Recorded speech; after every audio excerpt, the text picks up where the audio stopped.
In my last video, we took a look at the Five Nights at Freddy's 4 location and recreated a night of gameplay using command blocks. By using the flashlight and closing the doors, we were able to survive against the Nightmare animatronics alongside Nightmare Fredbear, as well as the Fun with Plush Trap minigame. So continuing on with this series, it is now time to move on to the 5th entry in the Five Nights game series and recreate the location from Five Nights at Freddy's Sister Location, all in vanilla Minecraft. This game is undoubtedly the most ambitious out of the original games, so let's take a look at what we need to know before we get started. For the first time in the FNAF series, Sister Location features entirely different gameplay throughout its 5 nights. Every night the player is tasked with completing different minigame sections, ranging from crawling through dark rooms and fixing systems to performing maintenance on the animatronics themselves. Sister Location's gameplay is also unique as the entire game is story driven, meaning the player must complete set events to beat each night. Each one of these sections are introduced to the player through voice lines from different characters, another new feature that this game has. However, before we get started on gameplay, let's first take a look at the build itself, and here are all the outlines to show off where everything is going to be set. It's going to be really interesting seeing how the movements are going to work, considering the vents in the main rooms are not that big in scale, but they still take some time to cross during their sequences, such as the Ballora Gallery and Funtime Auditorium areas. Now there are some ideas that I have in mind for sections like the Funtime Freddy Parts and Service sequence, as well as the Night 4 minigame, where we'll be taken out of the main building to an upscaled version of the environment, so that way we're able to perform the tasks properly. The last thing I want to bring up is something that you might have noticed, which is this giant pattern on the ground here, and that is because we will be once again bringing back map pattern wall art for this build, just to add some extra decorations and details. Now there wasn't actually a lot of places where I could have used this map art, so I decided to keep it to the private room only, where we have this checkered pattern running along the walls of the room. But with that being said, I've now gone over everything needed, so now let's begin this project and go ahead and get started working on the build.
And now after an hour of building, we now have the main build all completed. However, we are not quite done just yet, as there are still some final touches such as some animated props and custom player heads that I want to add in to add more detail to the overall build. During the time lapse, you might have seen that I put some custom player heads for the Enid mask and the cameras all around the build. However, there are still some heads missing, such as the 3 on this left desk and another one on the right, and for that we will be once again using custom player heads, but in a way that I haven't used them before. If you've watched my FNAF 2 video, you'll recognize this website that I'm using as the one that I used to create the animatronics by customizing an armor stand. However, I haven't used them for decorative purposes, and that's what we'll be using for the remaining props. By using armor stands, we're able to put miniature versions of blocks and player heads on top of the armor stand and then teleport it wherever we'd like without worrying about it being locked to the center of the block. So all we need to do for this is make sure that the armor stand is invisible, remove the base plate so that way we don't have the slab at the bottom, and then get rid of its gravity so that way we're able to put it wherever we'd like without worrying about it falling. Now we're going to go ahead and skip this entire next section as it's not needed for this. However, we are going to go ahead and give our armor stand a name so that way we don't confuse it with entities in the future,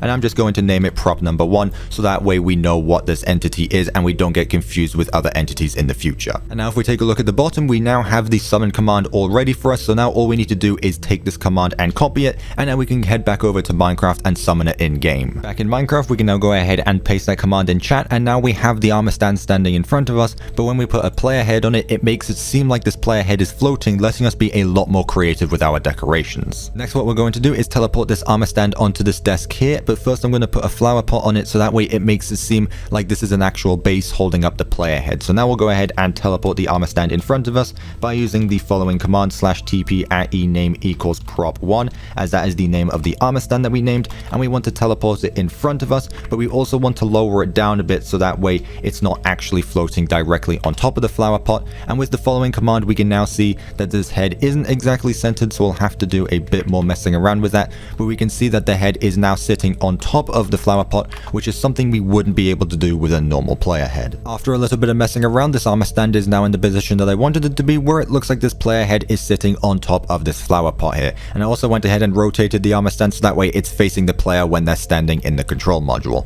Now over to the left, you'll see that I've gone ahead and added in these 3 heads as well, where we have 2 armor stands sitting next to each other with a third one on top, so that way it makes it look like the 2 mannequin heads are supporting the third one in the center. And this same technique is actually used over at the private room, so if we go ahead and fly over there, we can find ourselves even more custom player heads, where we have 2 TV monitors supporting a third one that's stacked on top, as well as a Fredbear plushie and a desk fan sitting next to it. The last armor stand decorations used are over at the Circus Baby control module, where you can see 4 different colored glass blocks up on the wall, and those were made by once again using armor stands, except this time instead of using a custom player head, I replaced the head slot with a glass block so that way it looks like the 4 colored lights that are in the room. Then finally, the last 2 armor stands are actually visible this time to the player, like this one hanging along the wall and this one sitting on the desk. And in case you were curious, we're back on the armor stand website so you can see how I made that armor stand work. So by using all of these settings over here, we're able to slide each one of these settings to be able to customize the armor stand to our liking, and we also went ahead and made it smaller so that way it was able to sit on the desk. But with the armor stands now added in, it's now time to start on the actual gameplay, starting with night 1. Now while this night has the least going on, there is still a lot of things that happen that set up the rest of the game. Let's start by working on the elevator, as that's where most of the nights begin. So the first thing we'll want to do is make it seem like the lift is moving by having the ceiling fan move, as well as blocking out all the windows until the elevator has reached the bottom floor,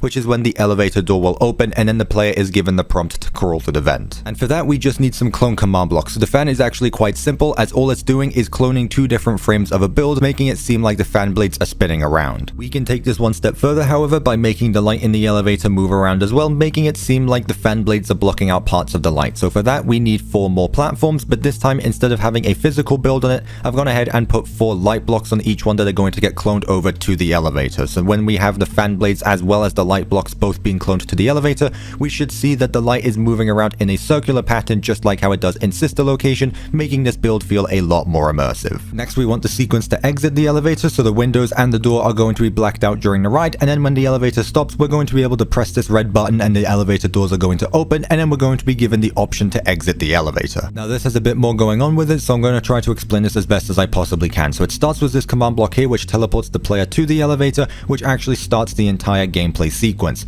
Once that's happened, it's then going to go through all of these repeaters until it hits these 4 command blocks what start the night. So each one of these command blocks here are what are going to remove the black concrete blocks, letting us see through the elevator, and then the prompt for night 1 is going to appear, starting the night. After another delay, it's then going to lead into these 3 command blocks here, which are going to stop the ceiling fan animation from playing, and then remove all the light in the elevator by pasting these air blocks on top of this platform into the elevator, so that way we can start the flickering effect that happens when the ride has completely finished by setting a light level block in the elevator and then removing it constantly, so that way we can get a slight flickering effect. Once the flickering has finished, a redstone block will be set next to this command block, letting the player open the elevator by hitting the red button next to the door, which is then going to play this animation where we actually have the elevator door opening up. When the elevator doors are fully open, the player is then going to be given an item labeled leave, and another redstone block is going to be set next to this command block over here, which is going to detect when the player has thrown the leave item, which is then going to power these command blocks here, which are going to teleport the player into the air vent, where they can then crawl into the primary control module, starting the next gameplay sequence. Now for the sake of the gameplay showcases not lasting 10 minutes for each night, I'll be skipping over the dialogue in the elevator at the start of the night, as well as some other voice lines that take up a lot of gameplay time. However, the instructions in the different control modules will still be added, so let's now go ahead and move on to that. So in night 1, the main gameplay in this room is checking the lights to see if Ballora and Funtime Foxy are on their stages, and then when we see that they're not there, we use the control chuck button to get them back onto the stage before we can progress into the next area. And that's going to be really simple, as all we need are some armor stands and some teleport commands to link them together to make it work in the way that we want. Here are all the command blocks needed for this entire section. We have the mechanics for Ballora and the mini arenas over on the left, and over to the right we have the mechanic for Funtime Foxy. Then in the middle I've gone ahead and added in some extra detail by making the fan in the middle of the room actually move. move. Now taking a look at how this all works shouldn't be too complicated, as once the voice line has finished playing, a redstone block will be set next to this command block, letting us use the light in the control module. An extra detail I added into the system is some play sound commands that are going to play in-game noises as we do certain things. This is something I've messed around with more and more as I've built all these FNAF games, and it should hopefully make the gameplay experience a lot more fun. When we go ahead and press the light button, some light blocks are going to light up the stage, letting us see inside the room for a short period of time. Of course, Ballora and the mini arenas aren't actually there in the first view, so after we have used the light, a second redstone block is going to be set next to this command block, letting us then press the controlled shock button, as we're not allowed to use the controlled shock before we've used the light. So once we use the controlled shock button, there's going to be a quick flicker of light, and then when we wait a little bit and then press the light source again, we're now going to see that Ballora and all the mini arena armor stands have now teleported up on the stage where they should be. The same system carries over to Funtime Foxy, where the only difference is that they don't actually appear on the stage for the first shock. They must be shocked a second time round until they appear up on the stage. So the light mechanic works in the same way as Ballora. However, the shock command is a bit different, where once the player uses the shock for the first time, the entire circuit will not complete, and that is because this command block right here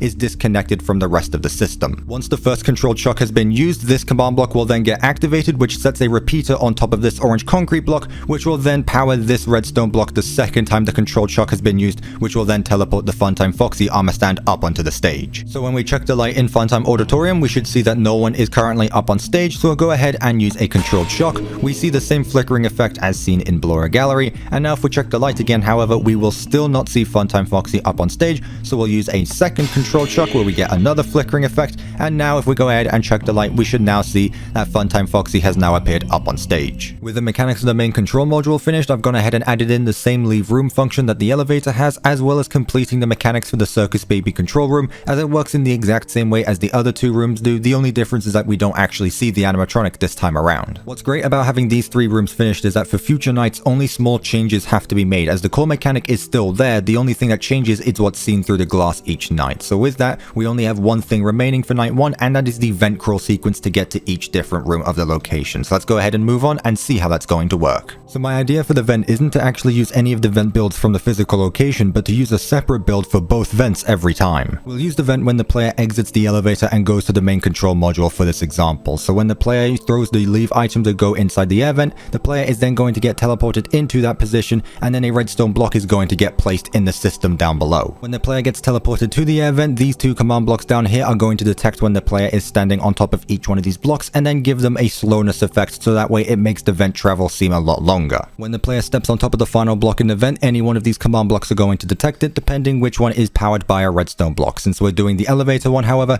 it's going to power this circuit here, which the first command block here is first going to give the player a blindness effect for the transition, then it's going to teleport the player to the area they're traveling to, so for our example is the primary control module. This next command block is then going to set an air block in place of the redstone block that's powering this command block, and also a sound effect is going to play when the player enters the new area, and then finally after a 4-tick delay, this command block will activate, which removes all effects from the player, letting them continue their gameplay. So with the vent system now finished, we've now completed all the mechanics and gameplay for night 1. So now let's go ahead and move on to the second night and see how all the gameplay is going to change from here. Now since night 2 starts in the elevator and we've already set that up, we'll move right over to the main control room where all the commands are almost the exact same as night 1. The difference is that the systems glitch out this time, stopping us from being able to check on the animatronics properly. So when we check on Ballora and we see she's in front of the window, we can then use the controlled shock, but then nothing happens after that, and the game immediately moves on to Funtime Foxy, where we don't even get the option to use the controlled shock at all. The game then takes the player to the circus control room, where once again the systems don't work, but this time after 2 attempted controlled shocks, Hand Unit restarts the power of the entire building, leading us to the first survival sequence under the desk. This is one of those moments where I said the player would be taken to a completely different build, where here it's an upscaled version of the desk where the player sits in the middle here and has an upscaled version of the door in front of them. Keeping the door closed is the focus point of the minigame, so there is a stone button on this side of the door which we'll be using to close the door when the bidybabs start to open it, and that's going to happen by having this entire wall slide over block by block. And here's the entire system that makes this minigame work, where there's quite a bit going on, but it hopefully shouldn't be too difficult to explain. So when the player first gets teleported to the play area, they're going to be able to click this button here, which is eventually going to close the door all the way. These 4 command strips make sure of that by detecting when the player has hit the button on each one of these door frames, which is then going to clone the next door frame over, each time closing the door by another block. So to show off what that looks like, when we click this button, it's then going to move the second frame over, and we click the button again, and it's going to continue to do that all the way until the door is fully closed, which is when the minigame is going to start. When the door is fully shut, this command block will then detect it and move on to this sequence of command blocks here, which is going to teleport teleport this miniature bidybab over here in front of the holes in the door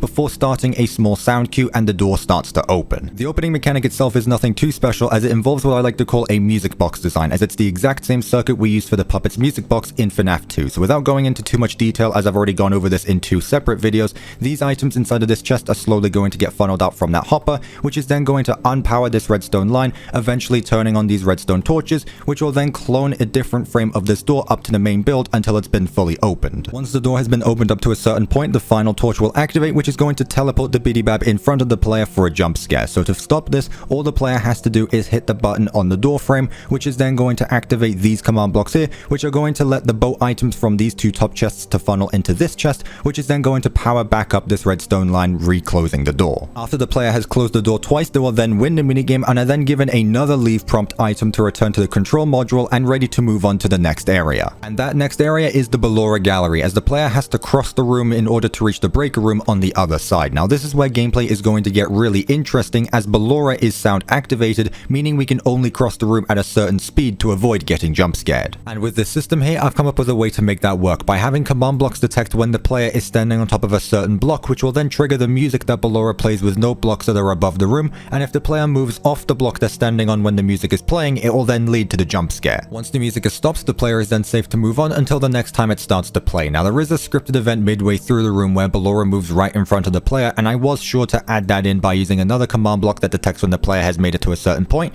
and by teleporting this armor stand into the room up above. So if we go ahead and put a redstone block here, that armor stand will get teleported into the room, and we can now see it sliding across the floor while spinning around, just like how it does in game. The rest of the crawl is pretty simple, as we're given a slowness and blindness effect to set the right lighting of the room. However, since we still need to be able to see what's in front of us, there is a glowing armor stand that will constantly be teleported to our position, which is going to give off a small amount of light until we reach the other side. Now the system for the way back across the room is going to use the same detection commands as what we have going on down here. The only difference is that in this section Ballora isn't active, but still has scripted voice lines that happen as the player reaches the other side to beat the night. Speaking of which, there is only one last thing to get done for night 2, and that is the breaker room section with Funtime Freddy. Now I have a command technique in mind for this part that I haven't used before, so let's go ahead and see how that's all going to work. So by using this command book, we're going to be able to reboot all the systems by clicking on the texts for different areas. Now the book itself isn't going to be what does that, but what it is going to do is let us teleport the player to different modules while the systems are restarting. Now to be completely honest, I don't know the exact details of how the book commands work. However, there is a very useful website that lets you customize the book to the way that you want, and then generates the command for you that you can paste in game. And I'll leave the link to this website in the description, as well as the other tools I use, as they can be a really big help, especially when dealing with commands the size of this. These repeating command blocks are going to detect when the player is standing in the pod, and then we'll start this clock circuit, which is going to dispense all the items inside until there is none left. Now this only works when the player is inside, otherwise the clock will turn off and the items will stop dispensing. Once the dispenser is empty, it'll then activate this command block here, which is going to send a message in chat saying that the system is online, as well as putting a repeater down on this orange strip right here, which will eventually power all of these command blocks here once all of the systems have been turned on. While the player is not in the breaker room, however, Funtime Freddy is going to be active, and he has 4 stages before the jump scare. Now he once again uses another music box design, only that this time the music box only gets refilled when the player uses the mascot response audio button that is inside of the breaker room. As mentioned, once all the systems are online and the command block chain is active, it'll then let the player leave the room and beat the night, going on to night 3. So as the second night now finished, let's go ahead and move on to the third one and see what new gameplay is going to be added. Now just like with the first 2, this night starts by checking on the animatronics to make sure they're on stage, where this time Ballora has been dismantled by the mini arenas and Funtime Foxy is not on their stage at all. This leads to the first gameplay sequence of the night, where the player has to cross Funtime Auditorium to get to parts and service without running into Foxy. Now unlike Ballora, Funtime Foxy is motion activated, meaning there'll be a few differences compared to the Ballora Gallery sequence. The first thing I've gone ahead and made is the flash beacon mechanic, which will become active when the player starts the crawl sequence. Now this works in the same way as any other interaction so far, where the player is given an item to throw that will give the player a night vision effect for a quick second before returning to darkness. Since we have a blindness effect active at the same time, however, this is what it's going to look like when the player uses the flash beacon. It's still pretty hard to see what's in front of you, however it still gives you enough light to see if Funtime Foxy is in the area. Speaking of Foxy, these armor stands will occasionally teleport in front of the player, and when they move, if Foxy is in front of them, it will then lead to the jump scare. So what we need to do is make a system that will move these armor stands up into the build itself, and then for a way for them to back away when the player uses the beacon enough times. This system pretty much uses the exact same mechanics as the Ballora Gallery does, where the only change is instead of standing still for a short period of time, the player has to throw the flash beacon item until Funtime Foxy disappears. So to show off what the sequence will look like, I've gone ahead and activated the system, and eventually we should see Funtime Foxy spawn in front of us. There they are. So all we need to do is use the flash beacon a few times until they've completely disappeared, so we'll keep on doing that, and now it seems that we're in all clear, so we're good to continue until they reappear again, or until we reach the parts and service room. With this section now done, it's now time to move on to the main gameplay of the night and go on to parts and service, where the player has to remove the power module from Funtime Freddy as well as the Bonbon hand puppet. Now this is once again going to be one of those parts of the game where we'll be taken to an upscaled version of the environment, so that way we can press all the buttons needed. And an upscaled environment means we need an upscaled Funtime Freddy, so I've built a pretty big replica of the scene from parts and service where the player can fly around to hit all the buttons on Funtime Freddy's face to move on to the next sequence. When the buttons have been pressed in a certain order, it will then open up the face plates, revealing the endoskeleton, where the final button remains to open up the chest cavity where the power module is. Now these two builds are separate from the main one, as they will be cloned over to the main replica once the player has done the right steps. These command blocks here detect when the buttons have been pressed in the right order, and then just like in the breaker room, repeaters will be lined along this strip here, activating this command block, which is what opens up the face plates. Once the plates are open, the player can then press the stone button on the endoskeleton jaw, which will open up the chest cavity, revealing the power module. Now when the power module button has been pressed, it will activate these command blocks here,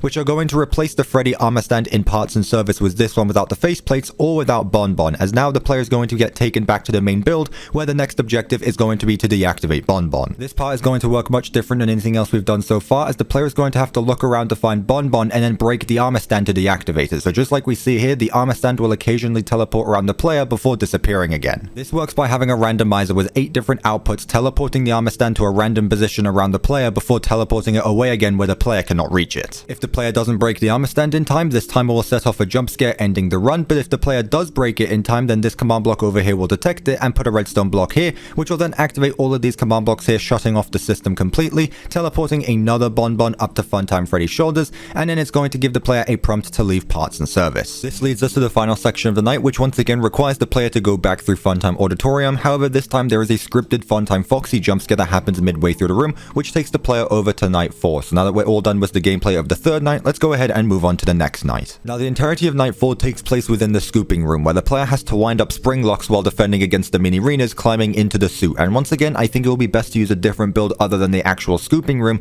as it's way too small for any functional gameplay. So to start the night, the player is going to be sitting in this pitch black room with a pumpkin on their head to make it seem like the spring lock suit's face plates are closed. Soon after that, a Ballora armor stand is going to slide across the room in front of the player before then getting scooped.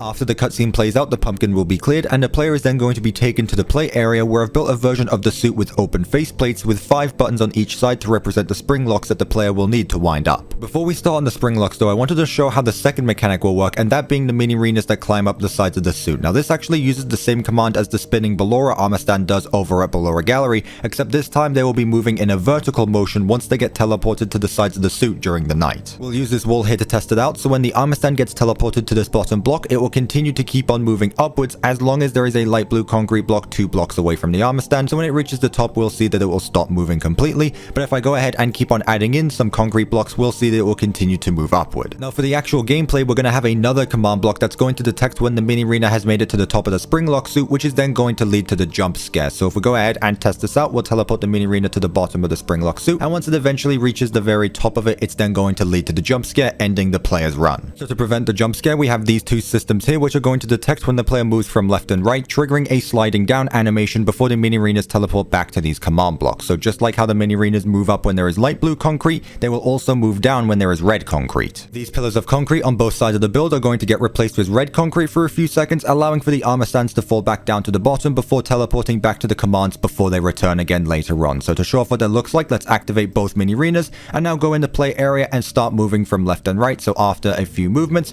we should start to see that the mini-renas stop moving, then fall all the way down to the bottom before teleporting back to the command blocks. With the mini-renas now set up, let's now take a look at the spring locks themselves, which are built up of 10 separate music boxes that need winding up. So when the night starts, all 10 will turn on one at a time, and then the player needs to hit each one of the buttons until each music box is wound up completely. The way we know which spring lock needs priority is by replacing the block behind the button with a different color block once the music box winds down to a certain point, letting us know it's about to run out and needs winding up. Now the music boxes aren't going to be the only thing that will wind down the system, but also moving left and right will cause the circuit to block items from going from these top chests into this bottom one, preventing the player from being able to wind back up the music box until both mini-arenas have been pushed back. And that's all there is for night 4. The last thing I've done is added in the timer for the end of the night, which will shut off the system completely and then take the player to the shift complete screen after they've won the night. But now it's finally time to move on to the final night with night 5, where the game branches off into 2 possible endings, and just like with the first 3 nights, this night starts off in the control room. However, looking through each one of the stage windows is going to reveal the hanging bodies of the 2 technicians who have been killed by the animatronics. The player then has to cross through Funtime Auditorium in the same way as in night 3, except Foxy isn't active this night, meaning we can go straight to Parts and Service, where Circus Baby is on a conveyor belt and we have to enter in a passcode in order to get a device to continue. So for this section, we'll be taken to this build where we can then enter in the numbers by pressing each one of the corresponding buttons. Now for the passcode itself, I've gone ahead and built this combination lock system, which only works if buttons are pressed in a specific order. For example, if I press all of these buttons in order, a block will be placed in between each one of these repeaters all the way until it powers the command block at the end of the line, which will then move the player onto the next section.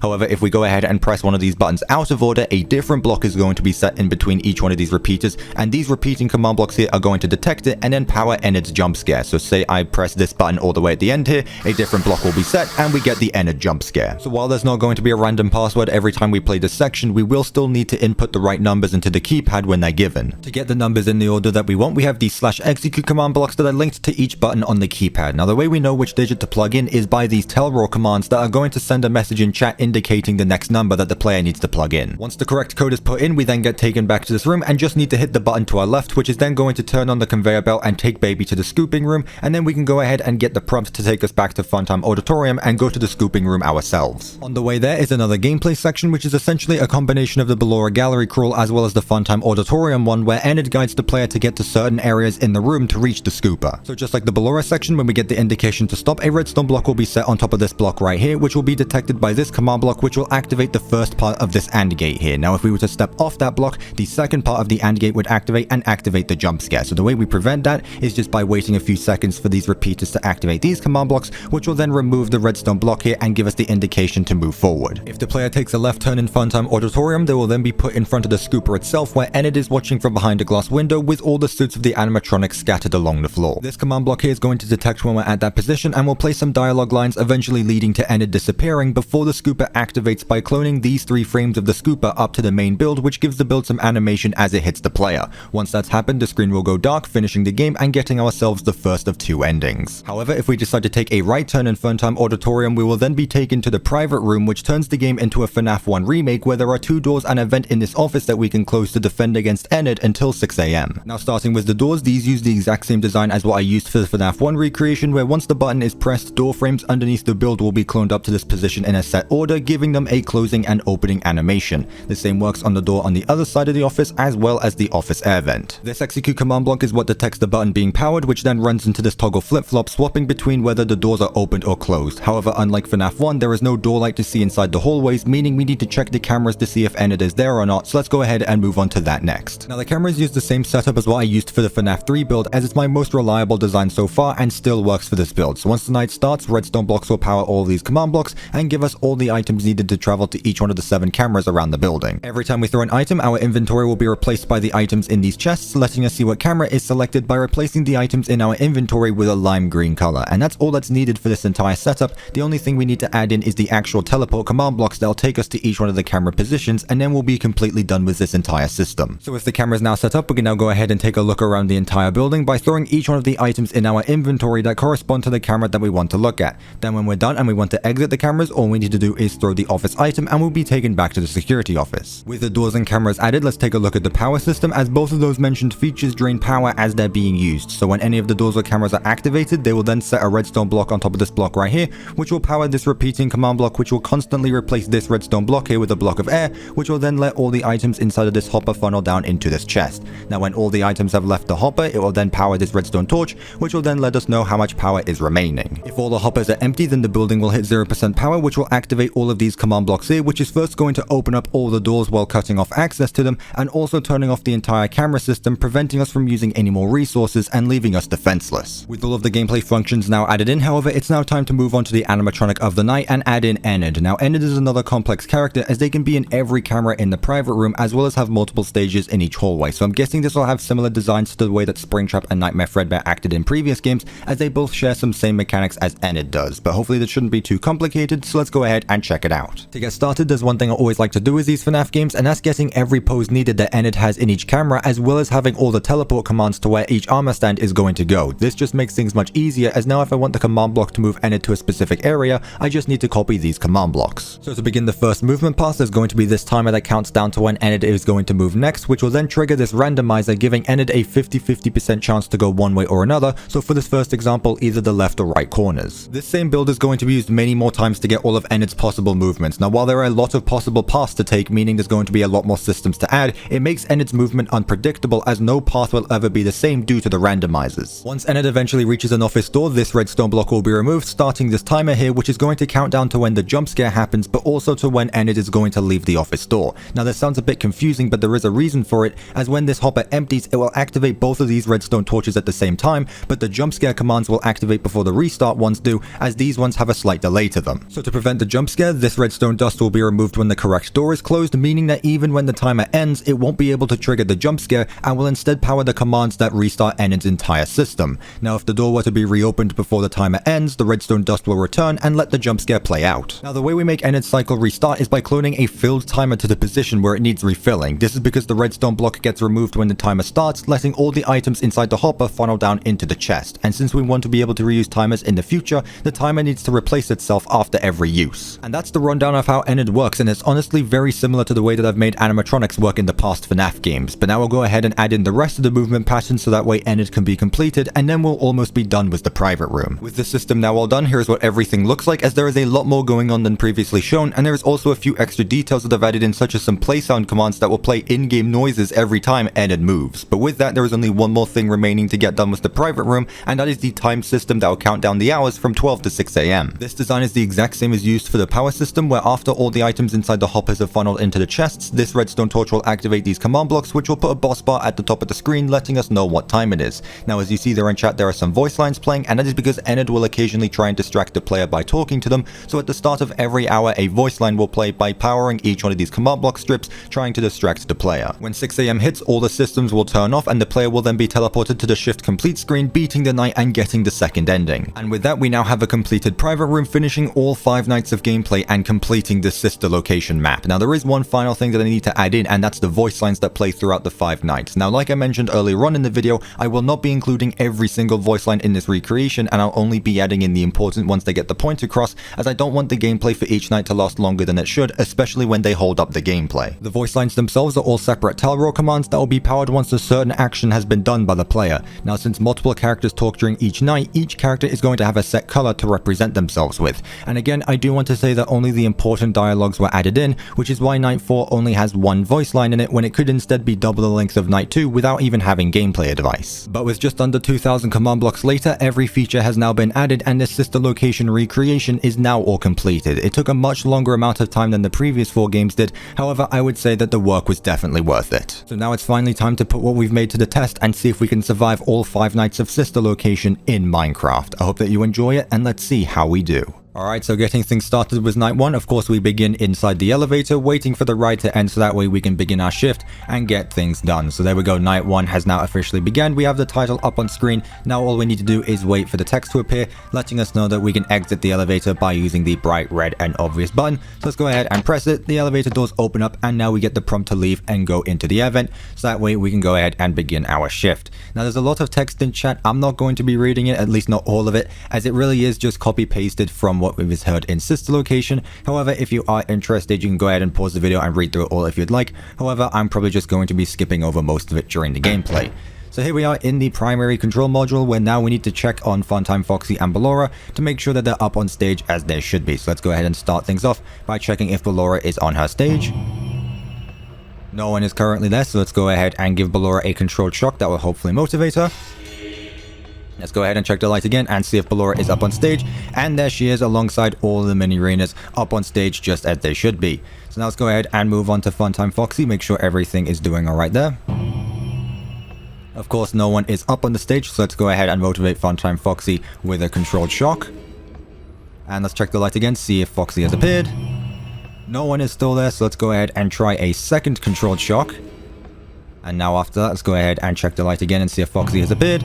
and there is Foxy up on stage just as they should be. And now we get the prompt to crawl through another air vent so that way we can reach the Circus Baby control room, so that way we can check on Baby. So let's go ahead and throw this prompt item, and now we crawl through another air vent. Now to be completely honest, nothing much happens inside all these air vent crawls. They are pretty uneventful. However, there is something that happens later on in night 1 that does get a bit exciting. However, it's nothing to write home about. So let's go ahead and continue on through until we've made it to the other side, where we now need to check on Baby to make sure she's up on her stage. So let's go ahead and check the light and see what Baby's up to. No one is currently there, and a few of the lights are out, making it a bit difficult to see. But either way, we're going to go ahead and shock Baby to motivate her. Let's go ahead and check the light to see if that made a difference. No one is still there, so let's go ahead and try a second controlled shock. Wait a few seconds, and now let's go ahead and check the light again. No one is still there, so let's go ahead and try another controlled shock and see if anything has been done now. So we'll go ahead and check the light again, and we still see absolutely nothing, but the game thinks it's fine, and we're given the prompt to leave for the night. So after that, all we need to do now is turn back around by throwing this item, and we've been taken back to the event where we now need to leave by going back to the primary control room. However, this time as we crawl on through this vent, you can hear all the metal clanging as the animatronics are trying to break their way into the vent. Of course, this means absolutely nothing, and we are completely safe, so we can go ahead and make it to the other side of this air vent and get the shift complete and enjoy some time at home. Night 1 is very simple, however, it is a really nice introduction to the game. So now let's move right along to night 2, where this time gameplay is going to be a bit more interesting, as now there's going to be a few survival sections that we need to pass in able to beat this night. But night 2 has now started. Let's wait a few more seconds for the elevator to completely stop, and then we'll be able to exit the event and make our way to the primary control room once again. So as we see in chat, the hand unit has changed voices, and now it is the angsty teen instead of the normal Andy Field voice. So we're just going to completely ignore it as it talks about dead bodies being in this vent, and we'll make it all the way to the control room where we need to be. So here we are in the control room, so now we need to start with our nightly chores. So let's go ahead and check the light on Ballora and make sure she's on our stage. And we can see Ballora is up against the window this time, so let's go ahead and give her a controlled shock. You can just make out her silhouette as we do that. However, hand unit tells us to move right along to Funtime Foxy, so let's go ahead and check the light on them. And once again, Funtime Foxy is up just against the window. However, hand unit is glitching out this time, and we just move right along to the Circus Baby control room instead of checking on Funtime Foxy once again. So we'll just go ahead and crawl right on through to another event, and this time check on Circus Baby, where we need to continue our chores to beat the night. Now as we reach the other side, now we need to go ahead and check on Baby again, so let's go ahead and check the light. Once again, we see nothing, so let's go ahead and give Baby a controlled shock. Doesn't seem to be working, so let's go ahead and try the control shock again. And since it's not working once again, hand unit is now going to disable all the systems of the building, and now we are in the complete darkness until Baby now arrives and says a few things in chat. We're not going to read through all of it because once again there is a lot of things to read, so we're just going to go ahead and travel under the desk after we're given that prompt item. So let's go ahead and move on to our first survival section under the desk. So let's go ahead and close up the desk door, so that way we can survive against whatever is on the other side. There we go, we can see the Biddy Bab trying to peek through each one of the holes in the door, and eventually we should start to hear the clanging noises, and now it's trying to get inside the door. So we're going to have to try our best to stop it from opening the door completely by clicking this button and making sure the door doesn't open. So there we go, the door is starting to open, so all we need to do is keep on clicking this button and make sure the door doesn't open up to a certain point, otherwise we will get jump scared by the Biddy Bab. So we're just going to make sure it closes just like that. We'll wait a few seconds for round 2 to start, as it's going to try and reopen it again.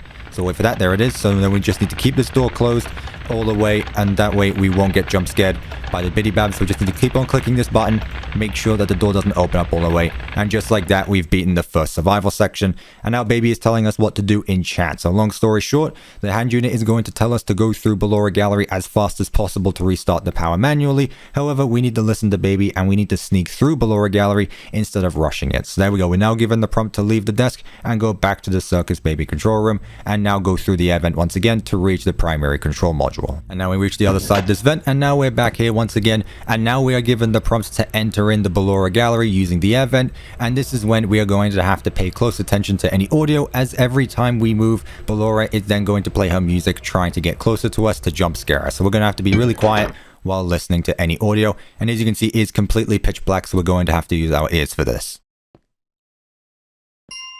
There we go, we hear the music, so we're going to have to stop for a bit. Wait for the music to completely end, and then we can move forward. Again, if we step off a block once that music is playing, we will get jump scared. So we're going to have to take this nice and slowly, and don't rush anything in Ballora Gallery. So the music has stopped, let's continue on forward. I need to be really slow about this, because if I do step off the block, then we will get jump scared by Ballora. So let's just keep going. There's the music again. Completely pitch black, we cannot see anything around us, so we are just going to have to take our time with this. And there's the hand unit type in chat, trying to distract us as we make it through Ballora Gallery. And speaking of Ballora, there she is passing right by in front of us. We're just going to have to completely ignore her and stand still until the music stops. And now we can continue moving on forward. Just a little bit more until we reach the other side. Let's stop once again. And now let's see how much further we can make it until we reach the door. And there we go, we have now reached the breaker room. And here we are, where we are now up against Funtime Freddy, as we try to reset all the systems of the building. So let's go ahead and use the book, and start by resetting Circus Baby Control.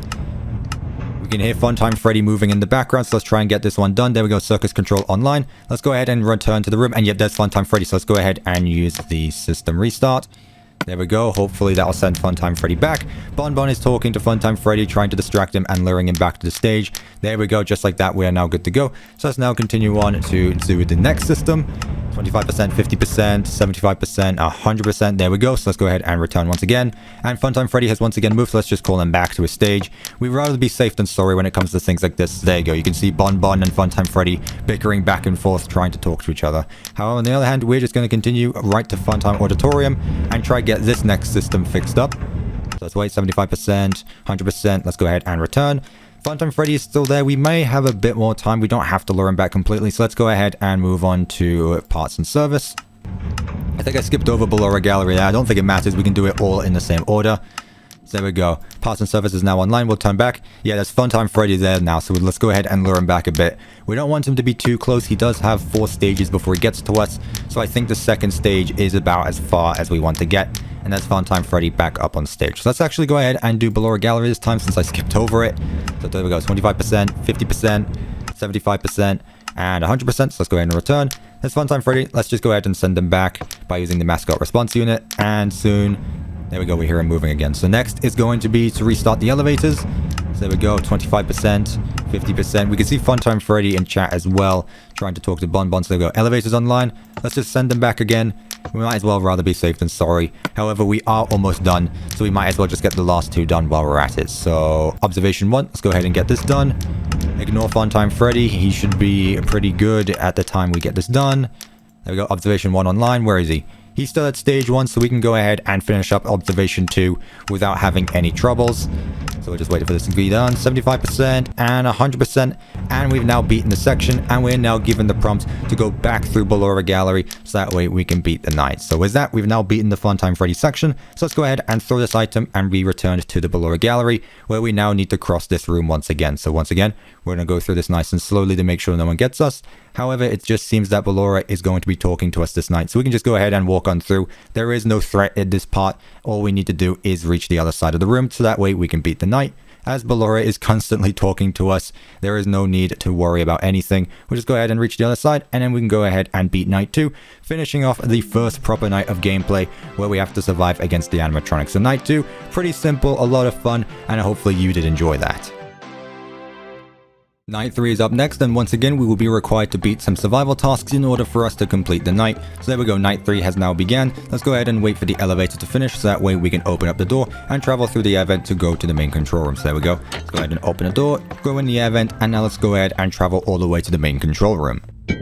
Now that we're here, the hand unit is going to tell us what we're going to be doing this night, which involves us going through Funtime Auditorium to get to parts and service, so that way we can perform some maintenance on Funtime Freddy who needs repairing. However, for the time being, we first need to check on Funtime Foxy and Ballora to make sure that they're on stage, so let's go ahead and check on Ballora first.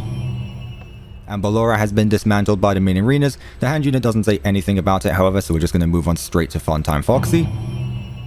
And Foxy is not on stage at all, and once again the hand unit completely ignores this and tells us to move on straight to Funtime Auditorium. So we're going to go ahead and throw the prompt item, and now we're going to be in Funtime Auditorium. So Funtime Foxy is motion activated, so we have this flash beacon in our inventory, which is going to be our only source of light that we need to see what's in front of us, so that way we don't get jump scared by Foxy. So now we're just going to inch forward slowly and make sure that there's nothing in our way, so that way we don't get jump scared by Foxy.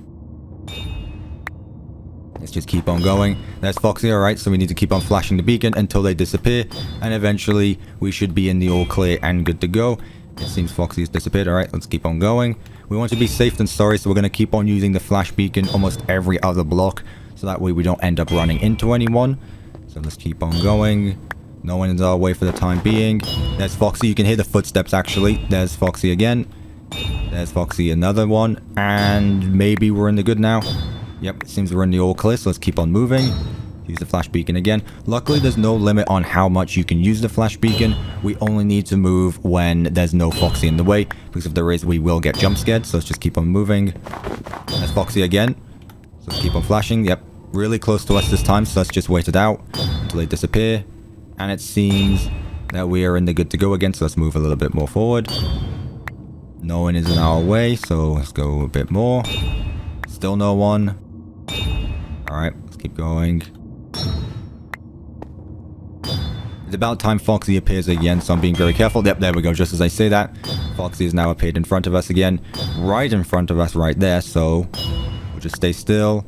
Use the flash beacon until we can see what's in front of us. And I think we're good to go a bit further. Only a little bit more until we reach parts and service. Actually, it's right there, so I think we're in the good to go now if we just wander all the way to the door.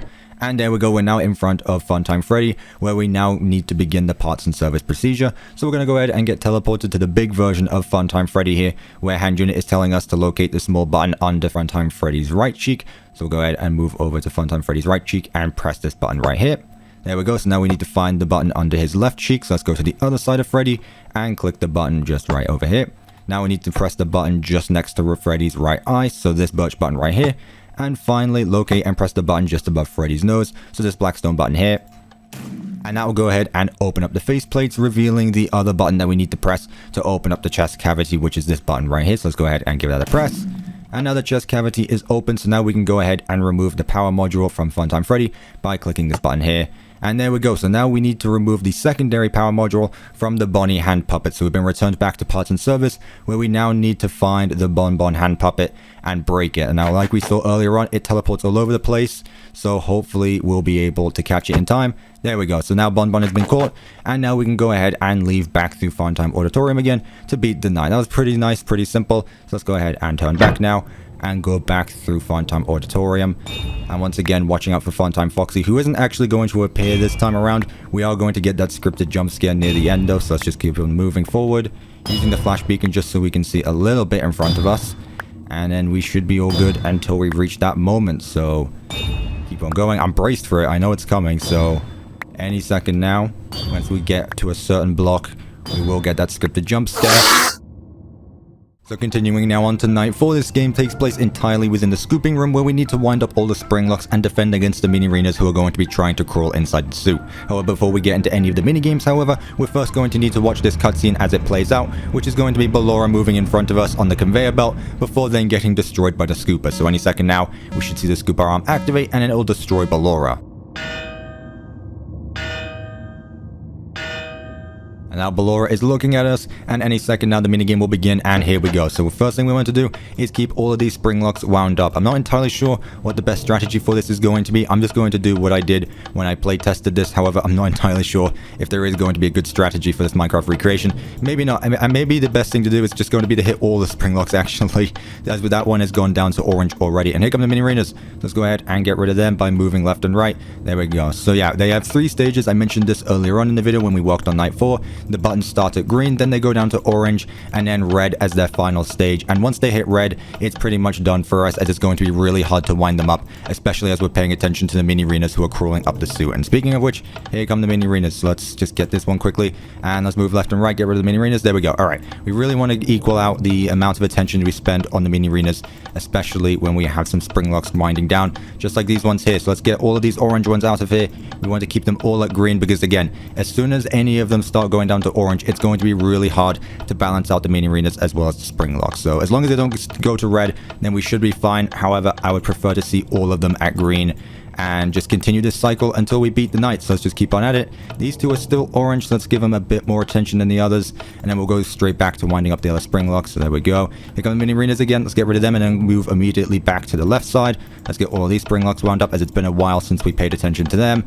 There we go. Let's hit these ones a few times. That one's red actually, so let's go ahead and hit this one maybe a few times extra. There we go. And there we go. Okay, shift complete there. I got really worried it was that red one at the end there. But there we go. Shift complete. We beat night 4. Definitely a lot easier than in Sister Location. But now we can finally move on to the 5th and final night. Here we are on night 5, which is the final night of the week, where once again we are starting off in the elevator, as we weren't exactly able to do so on night 4. But there we go. The night 5 title has now appeared. So for the last time this week, let's go ahead and wait for the elevator ride to stop. So that way we are able to start our final tasks of the shift. Let's go ahead and open up the elevator doors and leave through the air vent and go all the way to the primary control room. Now, as we're on our way there, the hand unit is telling us in chat that there are still 2 technicians on site today. We should try to avoid interfering with their work if possible. However, if we do end up running into them, we should feel free to tell them to go home. However, for the time being, we're just going to do what we came here to do. So that's to start by checking on Ballora and to make sure that she's on stage. However, instead of seeing an animatronic on stage, we see a hanging body of one of the 2 technicians. Hand unit says absolutely nothing about this and just tells us to go ahead and check on Funtime Foxy, where once again we have another one of the hanging bodies from one of the technicians. So what we're going to be doing tonight is once again going through Funtime Auditorium to go to parts and service, as Circus Baby has had a rough day and is in need of repairing. So we're going to go ahead and sneak through Funtime Auditorium once again to reach the parts and service room. Now, what's special about this night is that Funtime Foxy isn't actually active, meaning we are able to be as careless as we'd like while walking through this room, as there is absolutely nothing to worry about. So we can keep on walking without stopping, and we can keep on using the flash beacon. Foxy is not active, and there is absolutely no threat in Funtime Auditorium for the time being, and we're able to go all the way to parts and service on the other side of this room. So there we go. Now that we've reached parts and service, Circus Baby is sitting directly in front of us, and as hand unit starts to tell us some instructions, Baby interrupts him and tells us what we actually need to do here, which is to save the good parts of herself. So what we're going to do now is enter in some digits into a keypad, so that way we can retrieve a device from Baby. So let's go ahead and plug in those digits. 2, another 2, next is going to be 5, then 6, then 3, the 7 is at the bottom here, another 3, then 1, another 3, and then 9. And those are all the digits that we needed to plug in, so a hatch should have opened. Take the card that you find inside. Now we must turn back and Baby will guide us through Funtime Auditorium, but first we need to send Baby off to the scooping room by clicking the button to our left,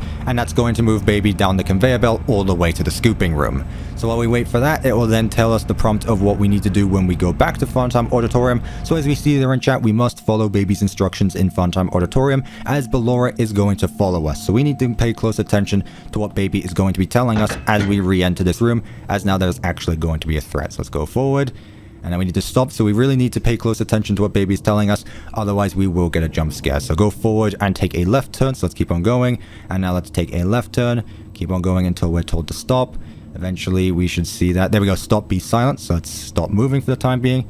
Go forward again. So now we're in the all clear to reach the scooping room on the side of this wall. And here we are. We've entered into a highly dangerous area. We are currently standing directly in front of the scooper, where we see all the suits of the animatronics in front of us, and Enid now appears in front of the window behind the scooper controls and is about to use the scooper against us. So after all the dialogue has played out, we should eventually start to hear the sirens of the scooper as the machine starts to turn on and then directly hits us. The screen turns black and we go ahead and get ourselves the first ending, beating the main game of Sister Location. However, if we decide to take a right turn in Funtime Auditorium, we are going to end up somewhere completely different, and we're then going to enter the private room, where we now have to go up against Enid to go ahead and survive the night. So there we go. We have now entered into the private room, where it seems we have wandered into a restricted area. We are now up against Enid in this FNAF 1 styled environment, where we now have to check all the cameras and close the doors if necessary. While Enid is talking to us in chat, okay, never mind. I was about to say I want to try and conserve my power, but there he is at the very end of the building. We're gonna have to pay close attention to Enid. Now Enid, it's something I learned about him is that you really need to trust your ears with this, so I'm going to be paying attention to sound cues every time he moves. Where did he go? All right, he's currently in the hallway. So he has 2 stages in each hallway, an air vent. So we need to pay close attention to those sound cues, as that most likely means that he's moved somewhere else. Now, where that moves, who knows? But right there, we can see that we need to close the door and shut him out. So he has 2 stages in that hallway, and he was just up at the door right there. So 90% power, 1 a.m. Is he left? It seems that he has left the hallway. Okay, if I check the right camera there. So there we go. We're safe to go. 90% power, 1 a.m. I guess he went back to the building. Yeah, he's at the very back of the building. I would like to check the cameras. However, it does take up a lot of power, and he's going back to camera 2. So from camera 2, he can either jump to the closet or go straight to the door. So I'm just going to keep this camera in hand and brace myself for whenever he moves. But right now, it seems like he's gone straight to the supply closet. 80% power. Maybe I should stop using the camera so much, honestly. So I'll just wait to hear if he moves again and see if he's going to appear in that. Yep, there we go. He jumped straight to the door from the supply closet. So let's go ahead and shut that door just as 2 a.m. hits. So let's wait for the sound cues to play, and then we'll be able to open up that door. Yep, that means he's moved, so we'll go ahead and open up the door again. He's gone back to the building. Yep, he's all the way back at the right side again. 70% power. We're doing good so far. Again, I do need to not check the cameras as much. Although, what did that mean? Alright, he's in the air vent. Okay, so that's good. So that just means we need to wait until we hear the second sound cue, and then we'll be able to close the vent. So this is pretty simple. We just need to wait a bit longer for him to eventually move. There we go. Let's go ahead and shut the vent, and let's check on the camera. Yep, he's moved on to his second phase just as 3 a.m. hits. Now that vent is taking up a lot of power, so hopefully he leaves. There we go. Let's just make sure he's actually left first. Yep, there's no one in the vent, so let's go ahead and open it up back up. And now we'll go ahead and conserve a bit more power. Now, where is Enid gone? He's at that camera. Okay, so once again, he's at the back of the building. I do want to stop checking the cameras. However, at the same time, it is fun watching these animatronics jump around the building. So he's currently at the left hallway. Let's go ahead and keep camera 01 in hand just in case he decides to move again. And then we'll check if he's gone to the supply closet or if he's jumped straight to the door, which is exactly what he's done there. So let's go ahead and shut that door. 60% power at 3 a.m. We still have half our power, over half our power at 4 a.m. So we're doing really good on that. So let's go ahead and open up the door again, as Enid has gone back to the back of the building again. All right, there we go. You can see he's still typing in chat, trying to distract us by using different voice lines. We're just going to completely ignore it. We don't even need to read it or anything. 50% power. He is at the right hallway. So let's keep camera 02 in our hand and wait for him to move again. Once again, he can either go to the supply closet or he can be like that and go straight to the door. And then we need to close it and waste more of our power. So even though it is 4 a.m., I still don't want to go beneath the amount of power necessary. So luckily, he's left again. Where's he gone? Is he back at the back of the building? Yep, there he is again. 40% power. You know it was an accident. Just stay away, Enid, and everything will be good to go. So yeah, he's in the left hallway again. Let's keep camera 01 in hand, see if he jumps to the closet or if he goes straight to the office door. But for the time being, let's just conserve our power. So never mind, we're going to do the opposite of conserving power. And we're going to close that door, and hopefully he decides to leave anytime soon, because we really need that door to be open. There we go. I think that's good to go. 30% power at 5 a.m. I'm not even going to check the cameras. I think we've conserved enough power as is, and we should be good to go for the rest of the night. 6 a.m. should be coming up pretty soon.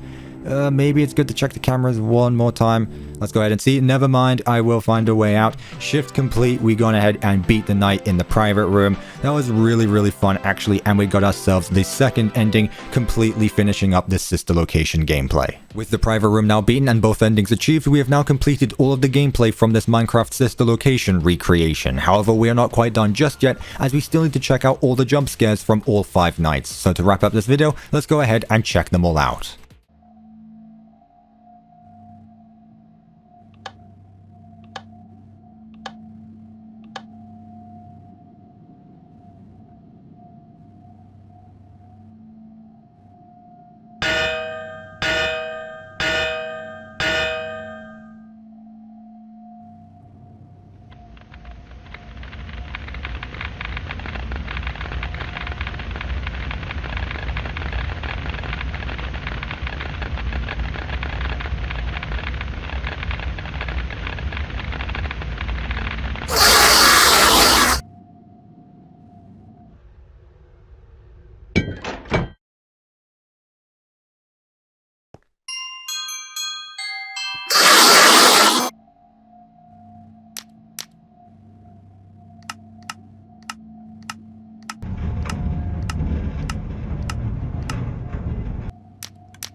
But with that, ladies and gentlemen, that is now going to wrap it up for today's video. I really do hope that you enjoyed, as it was a lot of fun putting this build together. If you're interested in future projects of mine, then be sure to leave a like on this video and subscribe to the channel with notifications turned on, so that way you know next time I upload, and you can also help the channel to continue to grow. But with all that being said, thank you everyone so much for watching, and I will of course see you in my next video.